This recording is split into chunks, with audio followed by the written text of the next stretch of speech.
Hello everyone, my name is Dr. Shashikiran. I'm a surgical gastroenterologist with 5 years experience in the field, and I have been working with Medfin from past 2 years.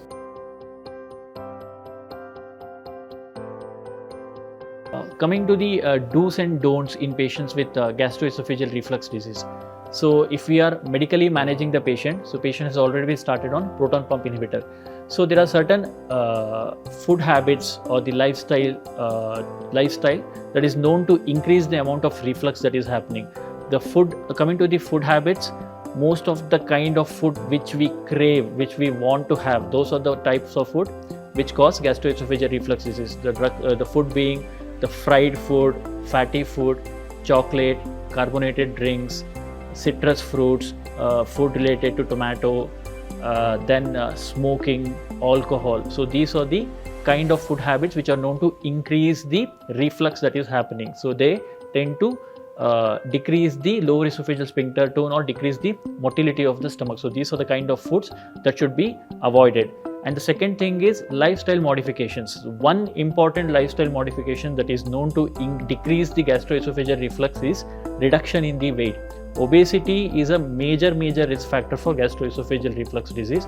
That's why the disease, which was very common in Western countries, has now become common in India, because the incidence of obesity has increased drastically in India. So coming to the other lifestyle modifications, the food that is taken should be small and should be frequent. So what happens if we have a large quantity of food? Again, there will be stomach distension, increased intra-stomach pressure, and the contents will reflux back because we have a faulty valve. However, if we take it in small short meals, so if it's a small meal, it comes inside the stomach, not much increase in the intragastric pressure, and if we give some time, the contents will go into the small intestine. As when compared to a large food bolus, the chances of reflux is pretty high.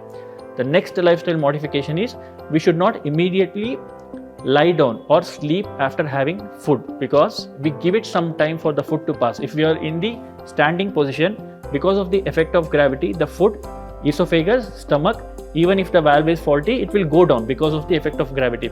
However, if we take food and we will lie down, the effect of gravity is gone. The food which is present in the stomach can go either into the small bowel or to the esophagus, and some part might reflux back into the esophagus.